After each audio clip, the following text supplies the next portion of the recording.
Příjemný den, milí diváci. Mám čest ve studiu přivítat paní doktorku Natálii Blanárovou. Dobrý den, buďte u nás vítána. Dobrý den, želám. Vy jste nejenom doktorka, ale i terapeutka, průvodkyně. Vlastně vy jste terapeutka na přístrojích BICOM a průvodkyně tmou.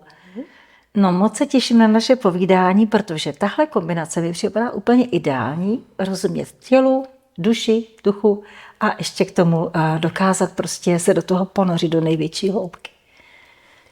Vždy ma to bavilo skúmať hlbiny duše a keď som pracovala ako lekárka na radiodiagnostike, tak tam bolo telo. A ja som mala stále pocit, že by to chcelo ešte viac. Ešte viac to nejak preskúmať. I jak som robila teraz ultrazvuk a tak som mala pocit, že stále nemám taký hlboký kontakt s tými ľuďmi. Že to bolo také rýchle. Som mala pocit, že to je tak na páse, rýchlo urobiť 30 ultrazvukov a koniec šichty. A tak som cítila takú nejakú vnútornú frustráciu. Že by to chcelo niečo viac. Niečo viac. A tak nejak tou cestou patrania cez moje hlbiny, pretože ja som sa potrebovala najprv spoznať. Prešla som si trebárs rôzne vzťahy, tak ďalej, ktoré ma veľmi veľa naučili o mne, aby som trebárs vedela pracovať nielen so svojimi emóciami, ale i s emóciami druhých ľudí.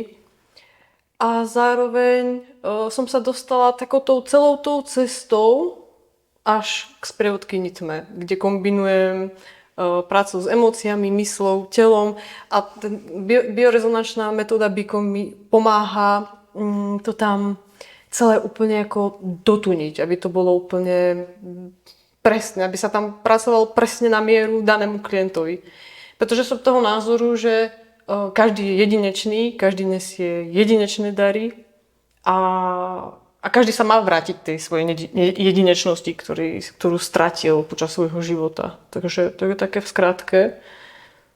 Vy jste vlastně už s těma přístrojema pracovala po vysoké škole, ale připadalo vám, že to prostě každopádně nestačí, že by to chtělo přístroje, které teda jsou propojení více s člověkem a pomáhají více člověku.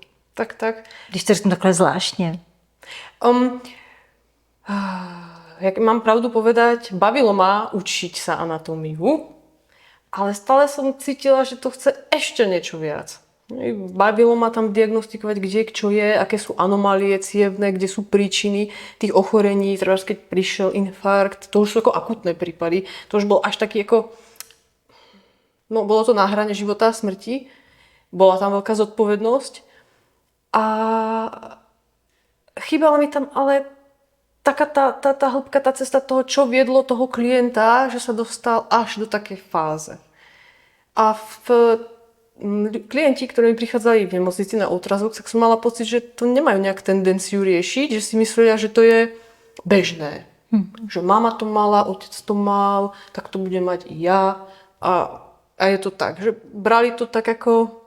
A taký veľký zlom v mojom živote, celkovo v tom vnímaní bolo, keď prišla na ultrazvuk 30-ročná klientka a bola po operácii hrubého čreva, bola po rakovine. A keď som sa aj spýtala, že či sa náhodou ako zamyslela, prečo to môže mať. A ona bola šokovaná, že nad tým sa dá zamyslieť. Ona to brala ako, že sa to stalo. A že to odoperovali a šlus, že už sa to nebude vracať.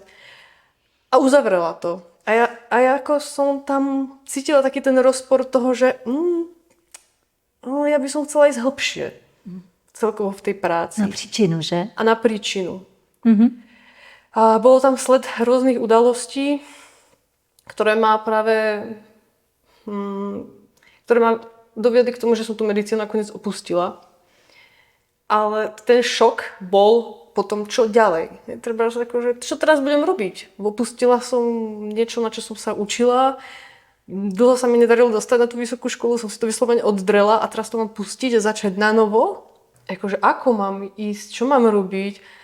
A tak som musela ísť do seba opäť, ten návrat k sebe a skúmať. No, dobre Natália, čo ťa bavilo? Kde si strácala ten čas? A A som si spomenula práve na to, že rada som sa pipelala v tých príčinách opäť emócií a prečo to cítim tak, jak to cítim a prečo som si pritiahla takého chlapa, jak som si pritiahla a prečo sa mi nedarí a ísť za tým a prečo to takto je a prečo a strácala som sa v knihách, v príručkách. Aj teraz sa strácam, ja stále niečo študujem a čím viac tomu chápem, čo je v pozadí tej psychiky a nášho jednania, konania, tak tým viac ma to úplne ako vyživuje. A práve sa to odráža i v sprevádzaní ľudí tmou, alebo treba i počas tej biorezonancie. Že za mňou chodia ľudia, ktorí vyskúšali čokoľvek a treba sa im nepodarilo vyriešiť ten vzťah, nepodarilo sa im vyriešiť treba to zdravotné ochorenie. A my to tak nejak spolu dáme dokopy všetko. Preskúmame, čo zažili, životnú oblasť, emócie, pocity, stav, naladenie, poslanie, ako je v stave telo. A z toho vyjde výsledné smerovanie. Tak ako povedal jeden klient, ktorý bol v pobyte v tme, no, ja som bol ako loď na rozbúrenom oceáne, nemal som kompas, nemal som mapu, tak toto som ňou hádzalo, nevedel som, kam mám ísť. A tu som prišiel, už k nám do pobytu v tme a ja som zrazu zakotvil. Moja loď zakotvila do prístavu a dostal som mapu a viem, kam mám ísť. Toto je také ako prirovnanie, jak to funguje. Teď, když tak poslouchám, si uvědomuji, že vy teda normálně lidi, co provozují terapii tmou, tak každý, kdo chce, tak si tam objedná místo, tam nějakou dobu pobyde, já nevím, pár dní, někdy i týden, dostává jídlo a vlastně už si to tam všechno řeší sám. A já jsem pochopila, že vy je provádíte? Vy se jim věnujete těm lidem ve tmě? Ano, ano. A to jste jako taky zahalená ve tmě třeba přes dveře, nebo jdete do té tmy a jste s ním ve tmě, nebo proč to vlastně takhle jako máte? Ja vstupujem za klientom raz do dňa. Máme také špeciálne signalizačnú dohodu, aby hodne osvietilo svetlo. Prejdem dverami, zatvorím ich, on bude stále v tme a sa s ním práve rozprávam o tých jeho procesoch, čo sa tam vlastne deje. Práve je dobré, aby to ako zazdielal, pretože tí ľudia sa často strácajú v tom burlivom svete vlastného vnútra a nevedia, čo sa deje. Nemajú techniky a nástroje práce so sebou. A takto, keď ja si ich vypočujem a mne ako veľmi intuitívne jasne príde, čo je danému človeku na mieru. Preňho nejaká technika. Zazdiela mu to a on zrazu dostane jasno, čo má robiť ďalej. A treba dostane techniku na deň, ktorú sa má venovať celý deň, aby tam dal ten fokus, aby sa ako zameral na to, čo je dôležité. Aby sa ukotvil v tom, pretože tie sny privádzajú niečo, privádzajú nejaké ako výjavy o nich samých. To mám tiež ako obraz, čo sa tam v ich vnútornom svete deje. Trebárs i to, čo cítia, čo sa im otvára, čo sa im otvárajú pocity, ktoré cez bežný deň nemajú ako vyjaviť, nemajú komu otvoriť, často plačú koľko razy prvýkrát po dlhej dobe, úplne to z nich padá. Akože sa odlupujú tie vrstvy a oni sa viac približujú k bytostnému ja, akože k sebe, ako kým sú, takému tomu, na čo nemajú čas behom dňa. A ako náhle sa dotknú tej jemnosti, tej ich duše, tej ich prirodzenosti, tak tam už je to semienko, ktoré sa dá na úrodnú pôdu a začne sa zakoreňovať. To je tá ich duša, tá ich bytosť. Zrazu, jak bola vykorenená, trebáž niekde na betóne, v rýchlosti, v práci, tak ona sa tak ako spojí s nimi a začne zakoreňovať. To je takéto uzemnenie do ich tela, taký ten návrat k sebe. A potom to začne klíčiť. Už bez toho, aby sme sa ako dokotvili, zastavili do seba, sa nemôžeme úplne posúvať ďalej. Akože, jak máme vykvitnúť, keď nemáme kde zapustiť? A v tej tme je toto môjim zámerom. Akože tým sprevádzaním každého zapustiť do seba, akože ho ukotviť. Ale tie techniky sú každému na mieru. Tam je ich veľmi veľa, nedá sa vyberať nejakou šablónou, pretože každý je jedinečný, každý prežil jedinečné príbehy. A niekedy sú tam tie príbehy fakt ťažké. Ja neviem, ako smrť partnera, také ako... alebo strata domova, strata všetkého. Že tí ľudia, ktorí s ktorými ja mám kontakt, tak sú na takých ako vážnych životných križovatkách, opustiť, neopustiť prácu, čo ďalej, aké je moje poslanie, kto som, otázky treba, bojím sa smrti, čo teraz, také ako fakt tak hlboké témy. A to, keď im tam vstúpim, tak oni zrazu ako zistia, že aha, takže to není tak náročné, jak sa to zdá. Že aha, že i to má mapu, i to má riešenie. Aha, jasne, tak i to som ja, i to ku mne patrí. Učím ich, že majú rôzne časti seba samých a že nie sú iba to, čo im povedala matka, treba, že sú niečoho nehodní. Pretože často sa definujú tí ľudia tým, čo oni hovoria druhý. A to není pravda. Ukazujem im, aby sa naspäť ako rozpomenuli, kým naozaj sú. Kým naozaj sú. Neviem si predstaviť, že by to bolo takto ako za mňa, že by to bolo takto len tak. Ako tí, ktorí na to majú a majú techniky práce so sebou v pohode. Takže jsou i někteří, kteří řeknou, já chci být ty 4 dny nebo já nevím týden ve tmě sám a nechci vůbec s nikým mluvit a chci sám jako to nechat všechno proudit, tak taky můžou u vás být. Môžu, samozrejme môžu. Samozrejme. Ale dokážu si představit, že většina chce, abyste je provázela. Ano. To mi je úplně jasný. Vždy sa to tak nejak zlomí. Je to vždy lepší, protože člověk se cítí víc bezpečí. Tak, přece jenom se tam otevírají světy a úrovně, které člověk většinou nezná. Presne tak. Vždy taký ten 3., 4. deň sa to zlomí a ťuk. Natália, mohla by si prísť? A ja, áno.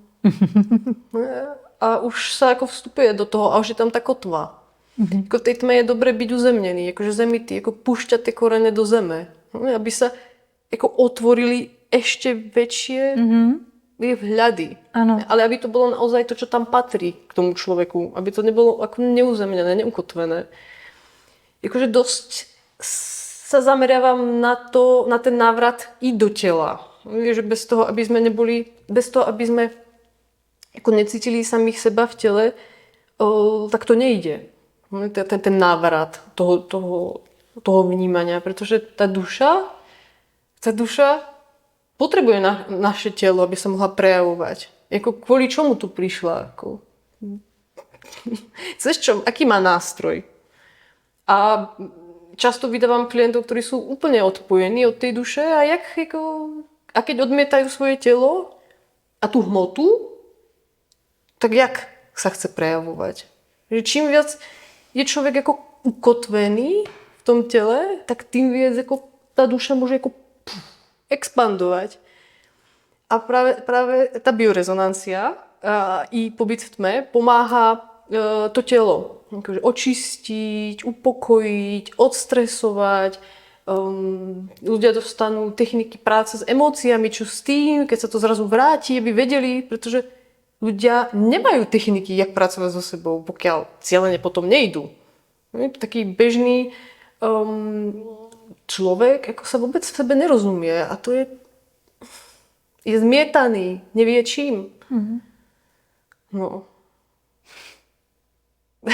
Takže úplně třeba ideální je, kdyby někdo chtěl si projít nějakým sebeléčením, nejdřív jít na přístroje, ty vyhodnotí, co kde vadí nebo nevadí. Vy určitě řešíte úplně všechno od parazitů až po já nevím, skornatění cév, úplně všechno. A to nějak vyhodnotit a třeba mu i tu tmu nemusíte doporučit, že řeknete, nejdřív se dejte dohromady fyzicky, abyste to ustál, ty silný procesy a potom teda přijďte do tmy, nebo taky se to někdy děje? Jak by som to... Protože někdy člověk musí nejdřív odstranit následky, aby mohl jít na příčinu, když ty následky už jsou hodně náročný. Tak takto.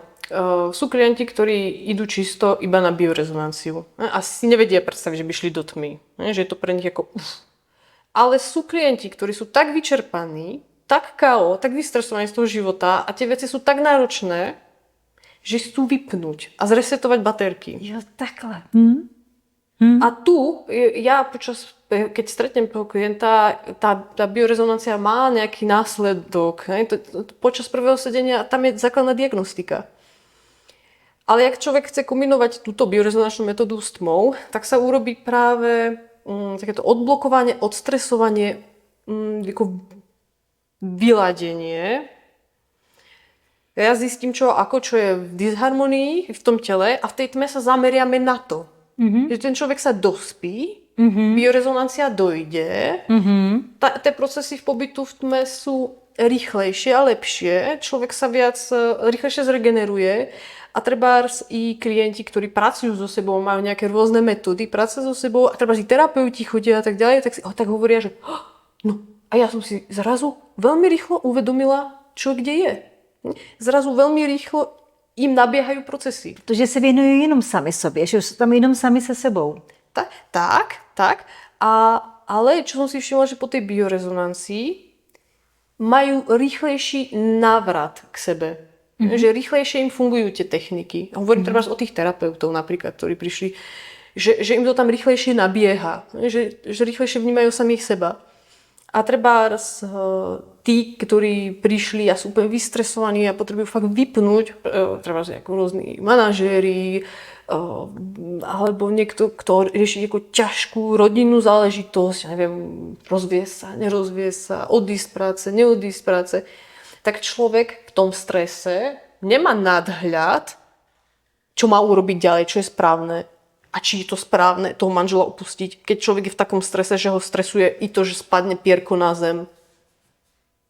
Človek nevie, či je to správne. Akurát, keď sa človek rozhoduje z vystresovania a v šoku a z frustrácie, tak často tie rozhodnutia nie sú úplne správne. Keď sa človek rozhoduje v totálnej návali emócií, tak často to rozhodnutie nemusí byť v súlade s jeho cestou. Ale keď treba sa zastavia v tej tme, ukludnia sa hlavne, upokoja sa, zastavia sa. Treba sa tá biorezonančná metóda, ak si to zvolí niekto si vraví, ja chcem ísť do tmy, nič. A niekto, keď si zvolí biorezonanciu, tak my očistíme emócie, prídeme na aké emócie zaťažujú toho človeka najviac. Zharmonizuje sa to, ale následne dostanú techniky, ako so sebou pracovať. I v tej tme, keby to prišlo. A oni sa upokoja, ukludnia, to sa ako takto nejak vyladí a zrazu vedia z toho ticha, z toho kľudu, aké je správne riešenie. Často je to úplne iné. Aké správne riešenie je v súlade s tou cestou. Pretože pokiaľ sa rozhodujeme z toho šoku, tak nie je to dobré. My potrebujeme urobiť rozhodnutie z kľudného hľadiska, kedy sú tie emócie spracované a dajú nám odkaz. Ľudia, ani ja som to nevedela. Ja som potrebovala zistiť, čo funguje. Je treba práca s tými živlami, práca s emóciami, čo jednotlivé emócie prinášajú, aké odkazy, pretože tie emócie sú poslami. Je to nejaká informácia o nás samých. Každý reaguje nejak inak. A pokiaľ my nevieme, čo tá emócia hovorí, a konáme v návale emócií a nemáme to zastavenie na ten odkaz, tak urobíme úplne s prepáčením blbé rozhodnutie. Úplne. Takže ako kombinácia zastavenia sa a treba i tej biorezonancie alebo čisto zastavenia sa v pobyte v tme v takomto sprevádzaní dáva jasný smer. Tú mapu. Tu je mapa, tu sú možnosti, ale už čistého srdca, čistej hlavy sa človek môže rozhodnúť. No. Takže ako tak to vnímam. A často sa to tak deje. Určitě. Máte pocit, že vlastně to, co jste doteďka poznala, že už jste všeho dosáhla, nebo že ještě stále můžete nacházet nové a nové poznatky o člověku, o jeho těle, o jeho duši, o jeho poslání? Jakože třeba ještě celý život budete dál hledat a nacházet, nebo jste spokojená s tím, čeho jste teďka dosáhla? Takže ta kombinace doktorka a vlastně svým způsobem poradkyně, průvodkyně je něco vlastně už na hraně nějaký jakoby lidský satisfakce, co si člověk představuje, že by chtěl dosáhnout. Je tam cesta pokory a lásky. A to je ono, že človek treba môže skúmať, môže mať milión informácií a tak ďalej, ale pokiaľ tam nie je úplne tako totálne spojenie s tou prírodou, totálna láska, taký ten mier, tak je ešte stále čo robiť.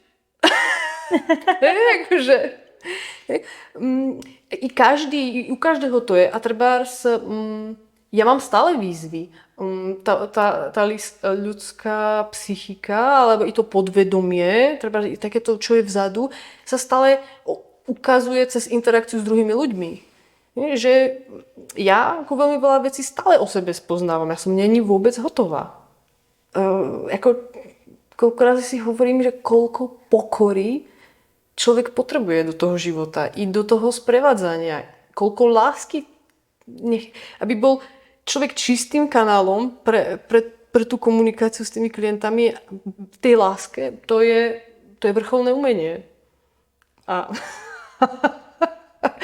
Takže je na čom pracovať.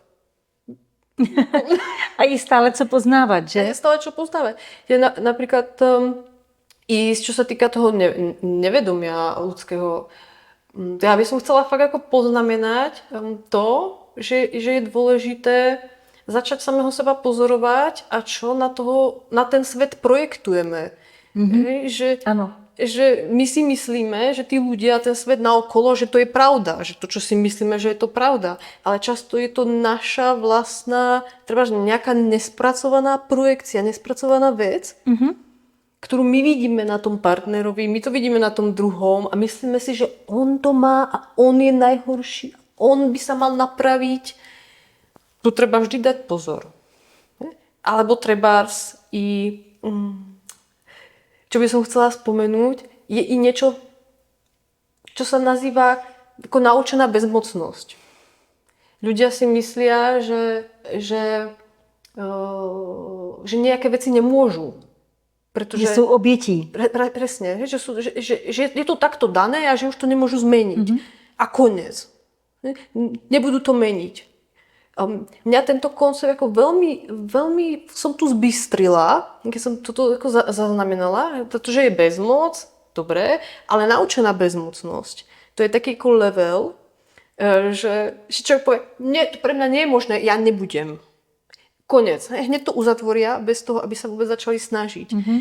Ja nebudem verejne sa prejavovať, pretože nebudem. Nie, to nie je pre mňa možné. Ja nebudem toto robiť. Ja sa nebudem ozdravovať. To nie je pre mňa možné. Niečo také, ako že už si vopred dajú barikádu, predtým, ako keby niečo skúsili nové. A nebo trpí sebedestrukcí. Alebo. Že si to zakážou, nebo že prostě vlastně jsou vůči sobě destruktivní. Vždy je dobré jako zistiť...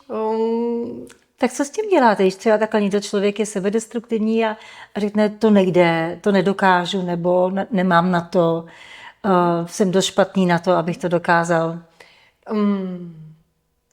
Tu je zase dobré rešpektovať slobodnú voľbu na jednu stranu. Na druhou stranu ten člověk často volá o pomoc, že jo? Tím, jak vlastně je sám na sebe tvrdý a krutý, tak vlastně si nedokáže pomoct. Potřebuje ukázat cestu ven, tak ho posíláte do tmy asi. To je taká ako tenká hrana, pretože tí, ktorí ako fakt nechcú, tak si to nechajú. A já môžem robiť, čo chcem. Jo, takhle, jako, že když opravdu vás k sobě nepustí, tak co vám zbývá? Presne. Tak to musíte respektovat. Nemůžu toho znásilňovat. Presne tak. Ale když někdo volá o pomoc a tak jako na jednu stranu říká, to nejde, nemůžu, nechci, ale na druhou stranu čeká na to, až vy mu nabídnete svou pomoc. On tam musí mať fakt ako určitú vieru, že je možné nejakého uzdravenia. Musí byť tomu otvorený, musí mať v sebe otvorené dvierka. Pretože keď je tam zatvoreno a všetci si hovoria, už mi nikto nepomohol, už pre mňa nie je pomoci, tak ja kebyže sa tam pchám na silu, tak by som skončila v tej skupinke. Že si na mňa naprojektuje to, že to není možné. Prečo by som sa tam pchala? On sa musí vnútorne rozhodnúť a to musí cítiť, že je pre neho šanca, že je možnosť. Trebárs počas vedenia pobytu v tme. Musí přijmout to záchranné lano. Áno. Že je tam tá možnosť. Pretože často títo ľudia, ktorí majú fakt deštrukčné sklony, bezmoc, si hovoria, a to nejde, koniec, tak tí majú z toho i určitý nevedomý osoch. Trebárs. A ja im to môžem zobrať. A potom ja budem zlá. Oni sa silou, mocou bránia. Ja nemôžem vstupovať niekde, kde nemám povolené. Pretože im tam nemám čo dať. Jistě. Môžem sa im otvoriť, môžem sa snažiť, ale už dávno nie som v tej roli toho, snažím sa, ja ťa zachránim, ja zachránim celý svet, ja som tu pre všetky a spasím. Vôbec. Človek na túto prácu, aby fakt sa k sebe dostal, na seba sa napojil a plne zladil, musí byť rozhodnutý. A musí sa tomu otvoriť. A ja tu fakt bufnem tou rukou, fakt to musí cítiť, že koniec. Že už nebudem takto tu sa flakať, že už nebudem tuto v tých bolestných vzťahoch, že už nebudem tuto v tej práci. Musí sa dostať na hranu, ale on to musí cítiť a musia tam byť tie vrátka otvorené a vtedy ja môžem prísť. Nemôžem sa pchať tam, kde som nie pozvaná. Tam to nepôjde. Vôbec. A fakt sa mi to i stalo, že tí klienti, ktorí hovorili, a mne nikto nepomôže, tak sa môže sklznúť, môže ten terapeut sklznúť alebo sprievodca do tej istej kategórie, pretože je tam nastavenie už vopred programovanie. Tak čo tam? Keď sa otvoria tej šanci, tak OK, ste vítaní. Keď chcete ísť do toho srdca, do toho bytostného ja a rozpustiť také tie okovy tých ilúzií, OK. Ale nie je to úplne zadarmo. Každý si tú cestu musí prejsť. Ja za nikoho cestu nebudem chodiť.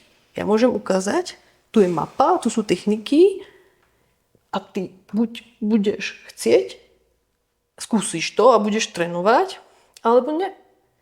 Ja tam nemôžem ťahať lana za všetkých. Kde by som bola? Tu by som šla takto, brala celý svet a ja by som skončila v zemi. To vôbec nemôžem. Púšťam, tu sú nástroje, tu sú techniky, cítite to? Nechať to prejsť sebou a ono to začne sa hýbať. Začne sa to hýbať. Často dostanú ľudia techniku, v tom momente si vôbec neuvedomujú, že čo sa to, prečo vlastne. A potom im to dosadne, prejde tá tma a zrazu prejde bežný život. Oni si povedia, aha, ja vnímam úplne inak.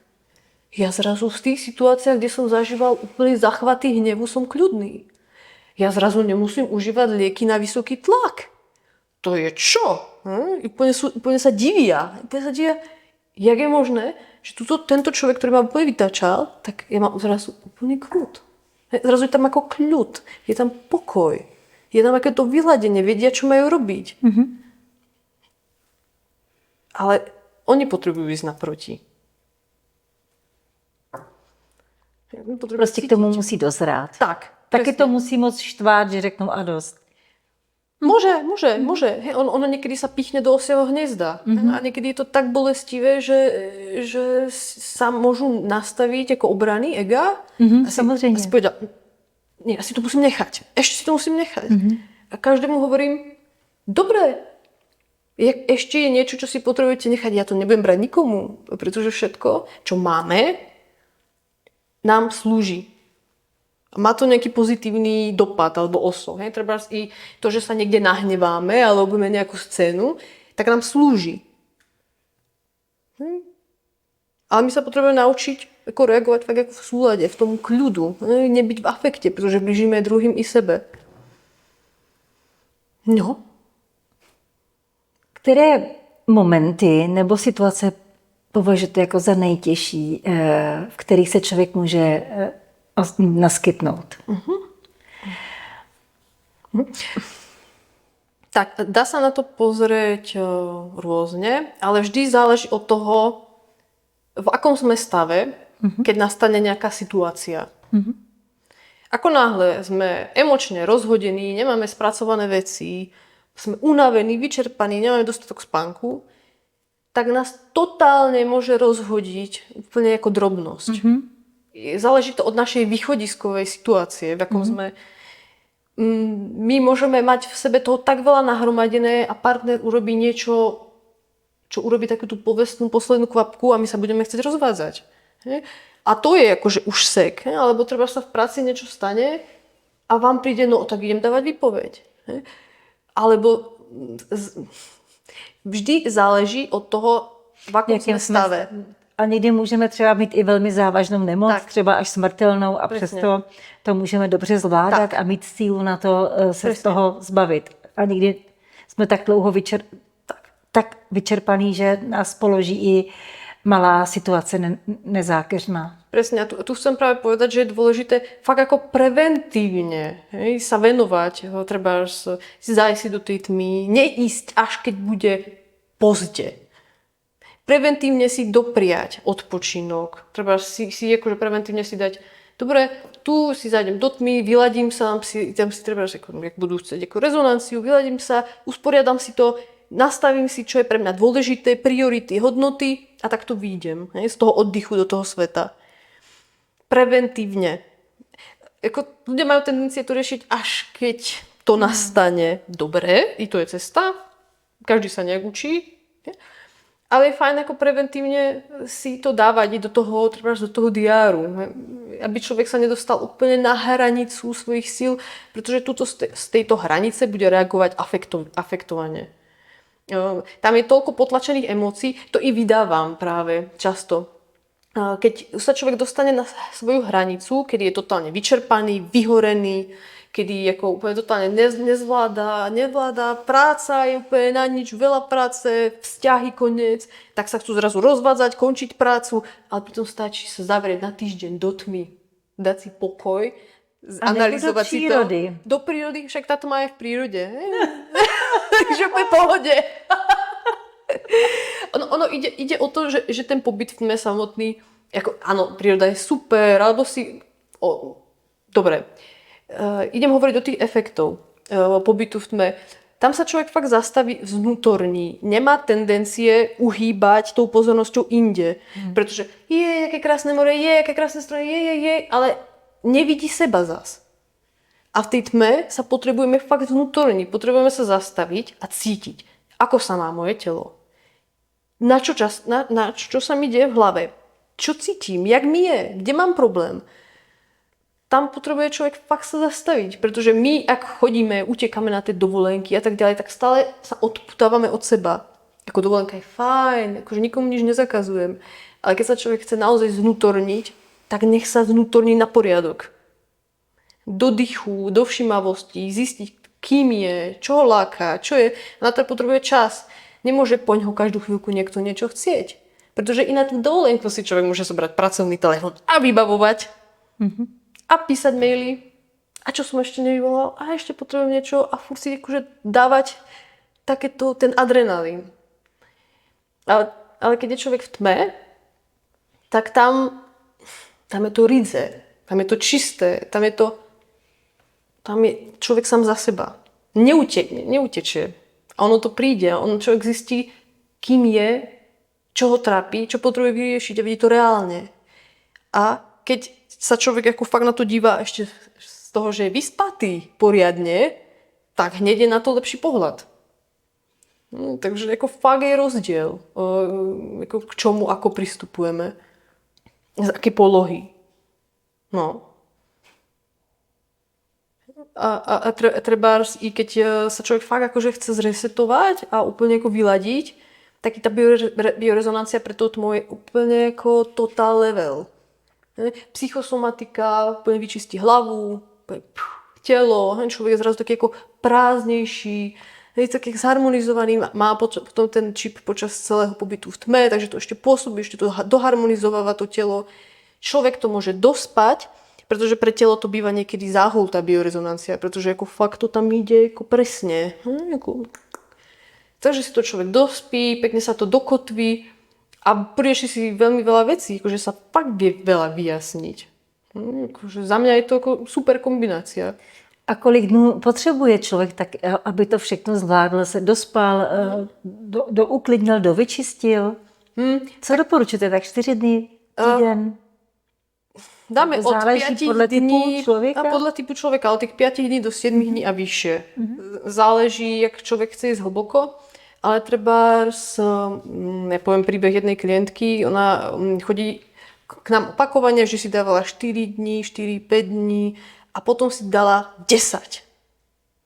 A hovorila, že do také hĺbky snad ešte nikdy nešla a fakt ako prechádzala rôzne semináre, chodila na terapie, snažila sa fakt ako dopátrať tých príčin, čo tam v sebe rieši. A až v tom zastavení, počas tých 10 dní, fakt sa dostala na jadro. Ale ona chcela. Ona tiež sprevádza ľudí, je teraz terapeutka a tak ďalej. Takže tiež ako na sebe musela maknúť, ale potrebovala ešte tú mapu. Potrebovala toho prúvodce, že tak teraz sa pozri tu. Pretože človeku sa otvorí. Ale čo je pre ňoho dôležité, to často človek nevidí.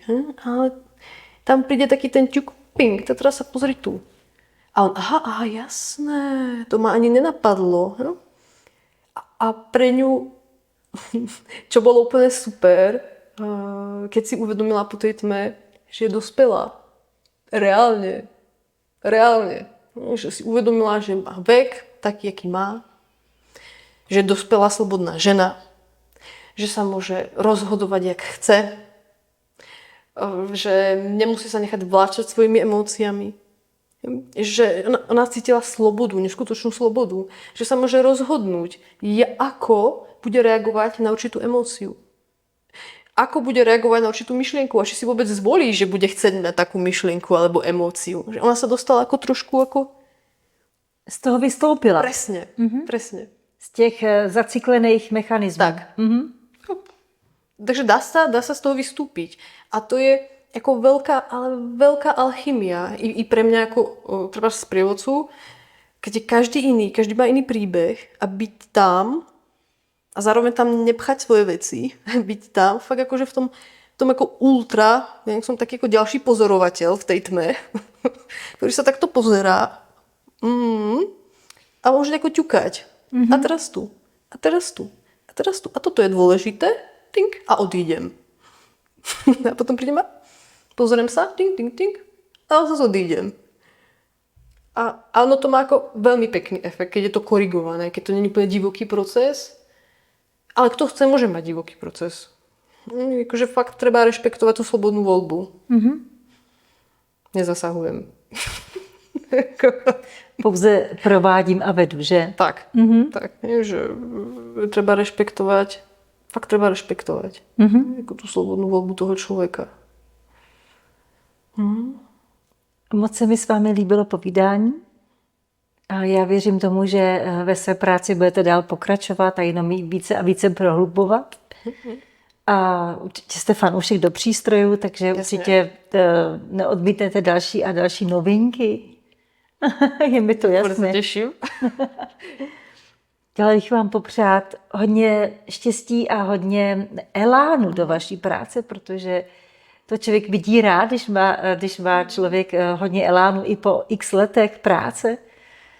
A prostě ať jste šťastná, zdravá a ať všichni okolo vás a hlavně ti, co se vám svěří do rukou, ať se dílo daří, ať to hezky proudí a ať jste šťastný a zdraví.